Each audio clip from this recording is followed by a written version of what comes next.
Aujourd'hui, nous allons tenter de répondre à la question suivante. Être catholique, c'est quoi au juste ? En effet, si aujourd'hui vous posiez cette question à la sortie d'une église catholique, après une messe dominicale, vous seriez surpris de la diversité des réponses obtenues. Nous allons donc tenter de donner une réponse simple à une question centrale, mais qui fait l'objet d'une certaine confusion dans l'esprit des fidèles de notre époque. Certes, il existe aujourd'hui une myriade d'églises, de temples ou de dénominations dites chrétiennes.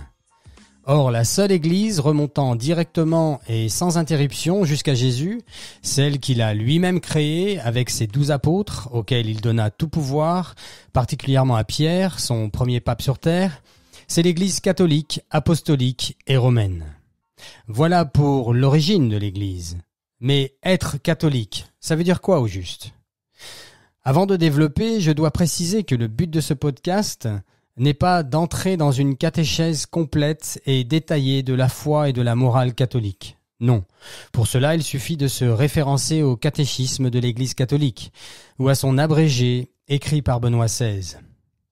Le but de ce podcast est de démontrer avec des mots simples ce qu'est la nature, la particularité et la responsabilité des catholiques d'un point de vue théologique.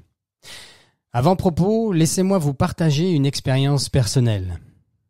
Au début des années 90, alors que je lisais un ouvrage de Françoise Dolto appelé « Les évangiles au risque de la psychanalyse », je découvrais, pour la toute première fois en ce qui me concerne, les paroles du Seigneur dans son évangile. Cette découverte m'a tellement bouleversé que, afin de mieux comprendre, je décidai de me familiariser avec les principales religions et philosophies existantes. J'ai donc lu l'Ancien Testament ou la Torah, le Nouveau Testament, le Coran, des ouvrages sur le bouddhisme, sur l'hindouisme, la psychanalyse et la franc-maçonnerie pour les principales. Mais ça n'est qu'après ma confirmation dans l'Église, en 2006 donc, que j'ai commencé à étudier le fameux catéchisme de l'Église catholique. Je passais des après-midi entières sur une chaîne catholique américaine à écouter un prêtre docteur en théologie proche des papes Saint Jean-Paul II et Benoît XVI, le père John Corapi expliquant de manière limpide le contenu du catéchisme de l'Église, ainsi qu'à lire des livres de saints et pères de l'Église. Ce faisant, je me suis rendu compte d'un fait intéressant et très révélateur sur l'état de l'Église, et par voie de conséquence, l'état du monde dans lequel nous vivons aujourd'hui. En effet, je découvrais que la plupart des chrétiens, catholiques inclus, ne connaissent pas leur foi. Idem pour nos frères juifs et musulmans concernant leurs religions respectives. L'écrasante majorité des personnes se disant appartenir à une religion ignorent quasi tout de ce qui la constitue. On comprend mieux donc pourquoi la plupart des gens, et cela à tous niveaux sociaux, ont dans l'idée que toutes les religions se valent et partagent plus ou moins les mêmes valeurs. Or, rien n'est plus faux. Le Seigneur ne dit-il pas « Mon peuple meurt par ignorance » dans le livre d'Osée ? Alors justement, concernant la foi catholique, apostolique et romaine, c'est quoi au juste un catholique ? Pour mieux comprendre, voyons brièvement les 4 éléments que partagent la quasi-totalité des églises chrétiennes. Premièrement, le baptême. Celui-ci nécessite un chrétien accompagnateur déjà baptisé lui, ainsi que de l'eau. Là, celui qui en fait la demande reçoit le baptême au nom du Père, du Fils et du Saint-Esprit. Deuxièmement, la prière du Notre Père, transmise par Jésus à ses apôtres. Troisièmement, le partage du pain et du vin, avec cette particularité, principalement pour les catholiques et les orthodoxes, que la substance du pain et du vin se transforme en le corps et le sang du Christ lors de la consécration pendant la messe, ce qui s'appelle la transsubstantiation. Quatrième et dernier élément, les chants ou la louange à Dieu, c'est selon. Voilà pour ce que partagent la plupart des églises dites chrétiennes. Mais la spécificité catholique, c'est quoi au juste ? Ou plus exactement, adhérer à la foi et à la morale catholique, qu'est-ce que cela veut dire ? Qu'est-ce que cela implique ? Avant d'aller plus loin, il est incontournable de comprendre une chose. La foi catholique est une obédience. Cela veut dire que l'on se soumet volontairement à une autorité. En l'occurrence ici, c'est l'autorité de Dieu le Père, à laquelle son Fils Jésus s'est volontairement soumis le premier, par amour pour nous les hommes, sa créature, afin de nous arracher au pouvoir du péché dont la conséquence est la mort. Le mot obédience venant étymologiquement parlant du mot obéissance. Le catholique donc obéit à son tour et volontairement à son Seigneur et à son Dieu, Jésus-Christ. Il obéit donc à l'amour. En effet, Dieu est amour, nous dit saint Jean. Or, l'amour parfait, celui que nous montre Jésus, par et avec sa vie, c'est la croix. Le catholique pratiquant donc, avec son libre arbitre, est un disciple de l'amour qui se soumet volontairement à l'obéissance de la foi transmise par l'amour lui-même, Jésus, et par voie apostolique, c'est-à-dire ses apôtres. Chacun est libre d'adhérer à la foi catholique ou pas. L'Église, elle, accueille tout le monde et n'oblige personne à croire ce que Jésus a révélé à ses apôtres et leur a demandé de transmettre à l'humanité tout entière. Ceci dit, il est impératif de comprendre que l'Église catholique n'est pas une démocratie. On ne peut pas dire « je suis catholique » et en même temps rejeter, ni même déformer à sa guise un ou plusieurs enseignements du Seigneur. Une personne catholique ne dit pas à Dieu « voilà ce que moi je pense que toi, Dieu, tu dois être ». C'est Dieu qui parle aux hommes, nous révélant sa nature et sa divine volonté. Pour illustrer ce propos, prenons un exemple que tout le monde comprendra. Chacun sait que Dieu a donné 10 commandements. Eh bien, si une personne décide de son propre chef de n'accepter qu'une partie de ces commandements, peu importe lesquels, ou même de les transformer, cette personne se coupe de la véritable doctrine de la foi, pour finalement ne créer que sa propre croyance, en se coupant de la vérité révélée pour en créer une autre, la sienne. Idem lorsque l'on pense que certains épîtres ou lettres des apôtres ne concernaient en fait que les chrétiens vivant à l'époque à laquelle ces versets ont été écrits. Ce faisant, cette personne devient hérétique et se met à croire, mais aussi à transmettre, une hérésie, quelque chose qui n'est plus la divine volonté révélée par le Christ. On dit de cette personne qu'elle ne croit plus en Dieu, mais en elle-même. L'Église est un don fait par Dieu à l'humanité. Je vais répéter cette phrase. L'Église est un don fait par Dieu le Père à nous, ses enfants, l'humanité. La foi catholique, c'est la révélation par son Fils Jésus sur qui est Dieu, Créateur et Père, ainsi que sa volonté pour nous, sa créature et création. Jésus, Fils de Dieu, est donc venu nous dire et nous montrer la volonté du Père, demandant à ses apôtres de la transmettre à l'humanité à travers son Église qu'il a créée lui-même. Voilà pourquoi on dit que l'Église est sainte. Ce ne sont pas des saints hommes qui constituent son Église, mais c'est son Église qui est sainte, puisque c'est le Saint de Dieu, Jésus, qui crée et institue sa propre Église. Question centrale maintenant. Où et comment peut-on entendre, connaître et se familiariser avec les enseignements de Jésus donnés à ses apôtres pendant les 3 années passées avec eux? Où trouve-t-on la totalité des paroles, des actes et des gestes de Jésus transmis à ses apôtres? Dans la Bible? Le Nouveau Testament? Eh bien non. Ou plus exactement, pas seulement. Laissez-moi lire une phrase qui va nous permettre de mieux comprendre ce qui va suivre. Évangile selon saint Jean, chapitre 21, verset 25. Il y a encore bien d'autres choses qu'a faites Jésus. Si on les mettait par écrit une à une, je pense que le monde lui-même ne suffirait pas à contenir les livres qu'on en écrirait. Chacun ici peut clairement comprendre que tout ce que Jésus a fait ne figure pas dans les évangiles.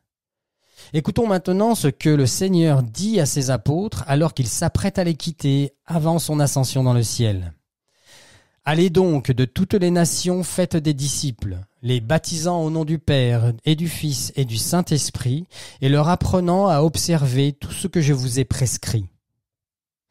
De quoi parle Jésus quand il dit « leur apprenant à observer tout ce que je vous ai prescrit » ? Vous remarquerez qu'à ce moment précis, Jésus n'est pas en train de distribuer des petits évangiles de poche à ses apôtres en vue de les répandre à travers le monde. Personne n'ignore non plus que durant les 3 années de formation, aucun des apôtres ne fut jamais chargé d'écrire ce que le Seigneur leur transmettait. Pourquoi, à votre avis ? Au moment du départ du Seigneur dans le ciel, à l'ascension donc, il n'existe aucun écrit concernant ce qu'a fait et ce qu'a dit Jésus à ses apôtres. Pendant 3 années, Jésus les a formés et leur a montré qui est Dieu et quelle est sa volonté. Et comment donc Jésus a-t-il fait cela ? Eh bien, par son exemple d'une part, puisqu'il leur révèle qu'il est le chemin, la vérité et la vie, mais aussi par voie orale, en leur communiquant avec des mots, des actes et des gestes posés, sa volonté et celle du Père qui ne font qu'un. Les enseignements que Jésus a demandé aux apôtres de transmettre à toute l'humanité portent un nom. Cela s'appelle la Sainte Tradition, le premier des 3 piliers de l'Église catholique. Le deuxième pilier de l'Église s'appelle le Magistère, c'est-à-dire le pape, ou Pierre, à qui Jésus a donné les clés de sa Sainte Église, ainsi que les apôtres, puis par leur biais les évêques, à qui les apôtres ont transmis cette fameuse tradition, avec des mots, des actes et des gestes posés. Le 3e et dernier pilier de l'Église s'appelle les Saintes Écritures. Les premiers écrits étant, comme chacun sait, les épîtres ou lettres de Paul, rédigées à partir de l'an 50, une vingtaine d'années après la crucifixion. Les évangiles, eux, seront écrits à partir des années 70, lorsque les apôtres décèdent. J'en profite pour rappeler que tous, sans exception, sont morts en martyrs. Quoique, pas exactement, puisque Saint Jean est mort de vieillesse, mais il a, lui aussi, connu le martyre par immersion dans un bain d'huile bouillante à Rome. Les évangiles naissent donc lorsque les apôtres décèdent, et que la tradition commence à nécessiter d'un appui supplémentaire que seront justement les Écritures. Or, le magistère, le pape et les évêques donc, vont devoir définir lesquels des nombreux écrits se trouvant en circulation sont hérétiques, c'est-à-dire faux, et lesquels respectent et confirment la tradition des apôtres. Ensuite, une liste de 27 écrits ou livres du Nouveau Testament se fixeront peu à peu vers la fin du IIe siècle, alors que la Bible, dans sa forme actuelle, ne sera officialisée qu'au XVIe siècle par le Concile de Trente. Nous voyons donc qu'à partir du moment où le Seigneur ressuscite, monte aux cieux, puis envoie le Saint-Esprit à ses apôtres, c'est-à-dire la Pentecôte, à ce moment précis, n'existent que 2 des 3 piliers sur lesquels repose aujourd'hui l'Église. Le 3e pilier, les Saintes Écritures, plus communément appelées la Bible, ne commenceront seulement à être regroupées par l'Église qu'à partir du IVe siècle. Et qui donc décide de ce qui entre ou pas dans la constitution de la Bible ? Eh bien, c'est justement le 2e pilier de l'Église, le magistère, du mot magisterium voulant dire bureau des enseignants, c'est-à-dire Pierre avec les apôtres et après eux, le pape avec les évêques. Je réitère donc maintenant la question posée plus haut. Où trouve-t-on ces fameux enseignements donnés pendant 3 longues années par Jésus-Christ à ses apôtres ? Dans la Bible ? Dans le Nouveau Testament ? Nous venons clairement de voir que non. Que l'Église catholique n'est pas une religion du livre, mais une Église où la transmission demandée par Jésus lui-même s'est effectuée et continue à s'effectuer par voie apostolique, avec des mots, des actes et des gestes posés. Pour le dire autrement, ce n'est pas à partir de la Bible seule que l'Église s'assure et garantit la bonne transmission de ce que Jésus et l'Esprit Saint ont révélé aux apôtres. Je vais répéter cette phrase car elle est essentielle. Ce n'est pas à partir de la Bible seule que l'Église s'assure et garantit la bonne transmission de ce que Jésus et l'Esprit Saint après lui ont révélé aux apôtres. Vous l'avez compris, la révélation divine se transmet de manière trine, de 3 manières, lesquelles sont 1. La Sainte Tradition, c'est-à-dire principalement les enseignements de Jésus transmis par voie orale. 2. Le Magistère, c'est-à-dire le pape et les évêques, lesquels sont dépositaires de la Sainte Tradition. Et 3. Les Saintes Écritures, validées par le Saint Magistère à la lumière de la Sainte Tradition. Mais finalement, frères et sœurs, n'est-ce pas là aussi la façon dont Dieu se révèle lui-même de manière trine en trois personnes ? Là où se trouve une des trois personnes de la Sainte Trinité, là aussi se trouvent les deux autres personnes par obligation et vertu d'unité, nous dit l'Église. Pareillement, là où se trouve un des trois piliers de l'Église, là aussi se trouvent les deux autres piliers par obligation, et vertu d'unité. Voilà aussi pourquoi nos frères protestants sont dans l'impossibilité de comprendre la divine volonté dans son entièreté et à la manière dont Jésus l'a révélée aux apôtres. En effet, comme nous l'avons vu, les livres de la Bible ont été regroupés par le magistère de l'Église catholique qui les a authentifiés de manière progressive entre le IVe et le XVIe siècle. Or, les églises protestantes se sont toutes inventées à partir de la Bible catholique seule, en se coupant de la sainte tradition de Jésus, transmise par son magistère avec des mots, des actes et des gestes posés. Les apôtres nous avaient pourtant prévenus et avertis, notamment lorsque saint Paul nous dit dans sa deuxième lettre aux Thessaloniciens, chapitre 2, verset 15. « Dès lors, frères, tenez bon, gardez fermement les traditions que vous avez apprises de nous, de vive voix ou par lettres. » Voilà pourquoi, en octobre 1985, l'Esprit Saint inspire à l'Église, aux évêques du monde entier, à ce que la sainte tradition soit rédigée par écrit, de manière complète, organique et dans son intégralité. 7 ans plus tard, le 11 octobre 1992, Saint Jean-Paul II, assisté du cardinal Ratzinger, futur pape Benoît XVI, promulgue et délivre au monde le désormais incontournable catéchisme de l'Église catholique. Or, quelle est la définition théologique de la foi chrétienne dans le catéchisme de l'Église ? Laissez-moi nous le rappeler. La foi, c'est la vertu théologale par laquelle nous croyons en Dieu et à tout, non pas un peu, non pas en partie, à tout ce qu'il nous a dit et révélé, et que la Sainte Église nous propose à croire parce qu'il est la vérité même. Frères et sœurs en Christ, d'aucuns pourraient se plaindre de ne pas voir ni entendre toute cette vérité révélée dans leurs paroisses respectives, et ils auraient raison. Certes, il y a toujours eu quelques traîtres, quelques Judas dans l'Église catholique. Le monde que Jésus est venu sauver est ainsi fait. Seulement nous sommes arrivés aujourd'hui à un seuil critique. Cela, nous le savons grâce aux innombrables avertissements de la très sainte Vierge Marie à travers tant d'apparitions depuis la fin du XIXe siècle, notamment à la Salette, Lourdes, Fatima, Garabandal, Akita et Medjugorje, pour ne mentionner que les plus connus. Lesquelles apparitions, celles déjà reconnues par l'Église ainsi que celles toujours en étude, nous préviennent, toutes sans exception, du manque de révérence envers la présence réelle du corps, sang, âme et divinité dans le Saint-Sacrement. En effet, Jésus hostie est désormais reçu comme un vulgaire bout de pain de la main à la main, sans révérence ni adoration, et beaucoup trop d'âmes le reçoivent, qui plus est, en état de péché mortel. Quant à vous, mes très chers évêques, nous venons de le voir en détail. Vous êtes seuls dépositaires et responsables de la bonne transmission de la vérité révélée. À qui on aura donné beaucoup, il sera beaucoup demandé, nous dit le Seigneur. Pensez-vous que Jésus soit apparu pour établir la paix sur la terre ? Non, il nous l'a dit, mais bien la division.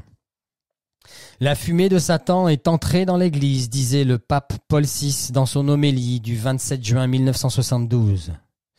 Or, cette fumée est désormais en train de se transformer en flamme incandescente à travers toute l'Église.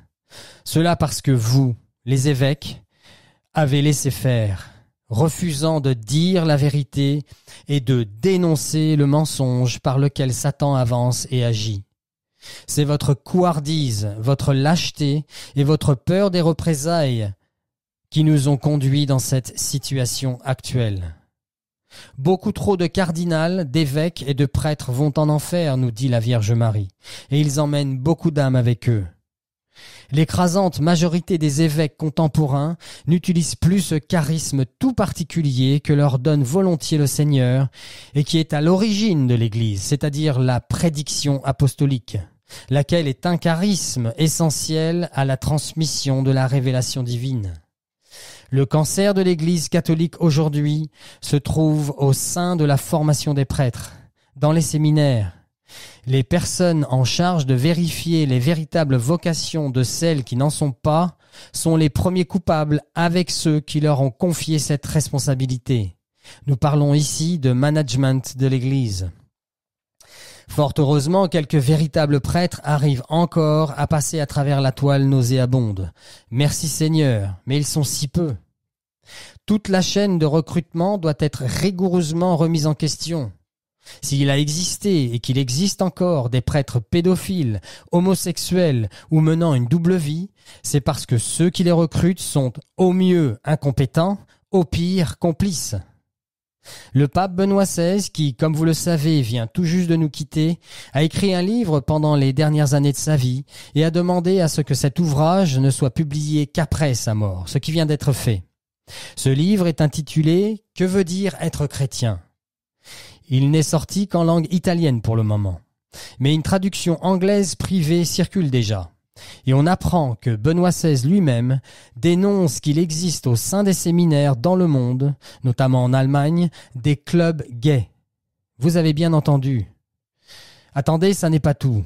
Non seulement il existe des clubs gays au sein des séminaires catholiques, mais en plus de cela, tout séminariste, tout postulant faisant l'objet d'une personnalité plutôt masculine ou affirmée, c'est-à-dire non refoulée, tout séminariste ayant une personnalité masculine équilibrée est automatiquement refusé à la prêtrise par ces lobbies gays au sein même de la structure de l'Église catholique. Dixit Benoît XVI dans son dernier ouvrage publié post-mortem. Chers évêques, je ne vous apprends rien. Jésus est et sera toujours en ce monde un signe de contradiction. Il n'est pas possible de demeurer dans l'amour du Seigneur sans souffrir. L'amour pur ne peut pas exister sans souffrance, nous dit sainte Bernadette Soubirous. Une partie du magistère de l'Église, dont vous faites partie, tente d'abaisser l'Église au niveau du monde, à défaut de sauver et d'élever vers le ciel des hommes de bonne volonté, ce qui est le rôle principal de l'Église dont vous êtes dépositaire. Vous avez peur de parler clairement, ne voulant pas offenser certaines personnes. Or, il est de votre devoir de parler clairement. Jésus a dit « Ton oui soit oui et ton non soit non, le reste vient du malin ». Vous les évêques, plus que quiconque, êtes censés être le sel et la lumière du monde. Or, plus personne ne l'ignore, le sel s'est affadi. Avec quoi le salera-t-on ? Il ne sert plus qu'à être jeté dehors et foulé aux pieds par les hommes. Parole du Seigneur. Laissez-moi citer le pape Saint Paul VI lors de son allocution en 1977 et voyez comme il a bien prédit ce que nous vivons aujourd'hui. Il y a un très grand trouble en ce moment dans le monde et dans l'Église. Et ce qui est en question, c'est la foi. Il arrive maintenant que je me redise la phrase obscure de Jésus dans l'Évangile de Saint Luc. « Quand le Fils de l'homme reviendra, trouvera-t-il encore la foi sur la terre ?» Il arrive que paraissent des livres où la foi est diminuée sur des points importants, et que l'épiscopat se taise et qu'on ne trouve pas ces livres étranges. Et c'est cela qui, à mes yeux, est étrange. Il m'arrive de relire l'Évangile de la fin des temps et de constater qu'il y a en ce moment certains signes de cette fin. Est-ce que nous sommes proches de la fin ? C'est ce que nous ne serons jamais. Il faut toujours nous tenir prêts à la fin. Mais tout peut durer très longtemps. Ce qui me frappe quand je considère le monde catholique, c'est qu'à l'intérieur du catholicisme, une pensée de type non catholique semble parfois avoir le dessus. Et il se peut que cette pensée non catholique à l'intérieur du catholicisme devienne demain la plus forte. Mais elle ne représentera jamais la pensée de l'Église. Il faut que subsiste un petit troupeau, même si c'est un troupeau tout petit. Fin de citation. Enfin, frères et sœurs en Christ, sachez-le, un chiisme se prépare, notamment avec ce synode sur la synodalité, lequel a lieu en ce moment même pour se terminer en 2024. Et à ce titre, je vous invite à écouter ou réécouter mon interview avec Monseigneur Marianne Eleganti qui nous alarme sur ce synode. Au lieu de recevoir et accepter humblement la révélation divine transmise par les apôtres, une partie importante du clergé nous demande désormais, à nous les pécheurs, de choisir la façon dont nous désirons être sauvés. Ce n'est plus le Créateur qui se révèle à sa créature, mais la créature, nous, les pécheurs, qui allons dicter notre volonté au Créateur. Nous agirons bientôt comme si nous disions « que mon règne vienne, que ma volonté soit faite ». Écoutez bien ceci, les amis. Une partie du magistère s'est coupée de la sainte tradition et va tenter de changer et pervertir le traditionnel catéchisme de l'Église catholique, de changer et pervertir Jésus et sa sainte Église, et ils ont déjà commencé. Oh, soyez assurés qu'ils le présenteront de manière maligne et intelligente, en utilisant des mots comme tolérance, ou le droit au bonheur, les sentiments, les émotions, en essayant même de faire culpabiliser les plus crédules d'entre nous. Satan sait très bien qu'il ne peut pas nous vendre l'enfer en tant que destination. Voilà pourquoi il rend la route qui mène à l'enfer attractive et séduisante. Satan est le roi du marketing.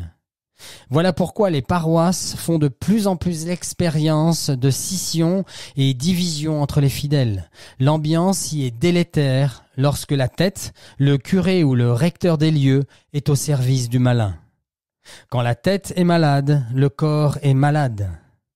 Alors que, quand la tête, le curé ou recteur se soumet bien au Seigneur d'amour et à son autorité, le corps, les fidèles de la communauté donc, restent quoi qu'il arrive dans sa grâce et dans sa paix.